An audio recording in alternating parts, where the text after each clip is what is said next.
కాంగ్రెస్ అనేది ఇస్లామిక్ కాంగ్రెస్గా మారిపోయింది. వాళ్ళ తరపున గెలిచినటువంటి 90 మందిలో ఇదిగో ఎంతమంది ముస్లింలు, ఎంతమంది క్రైస్తవులని లెక్క చెప్తే అబ్బెబ్బే మాకు దేశవ్యాప్తంగా 600 మందిలో 18% మంది మాత్రం ముస్లింలు ఉన్నారు. వాళ్ళు కూడా బీజేపీ వాళ్ళని వేధించడం వల్ల మమ్మల్ని అభిమానిస్తున్నారని చెప్పుకొచ్చింది కాంగ్రెస్.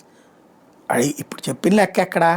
కేరళ, బెంగాల్లో ఈ 5 రాష్ట్రాల ఎన్నికలు, అస్సాంలో ఈ 5 రాష్ట్రాల ఎన్నికల్లో ఇప్పుడు లెక్క చూసుకుంటే అస్సాంలో కాంగ్రెస్ పార్టీ 19 గెలిచింది, 18 మంది ముస్లింలు, 1 హిందూ. అదే సందర్భంలో బెంగాల్లో కాంగ్రెస్ పార్టీ 2 గెలిచింది, 2 ముస్లింలే.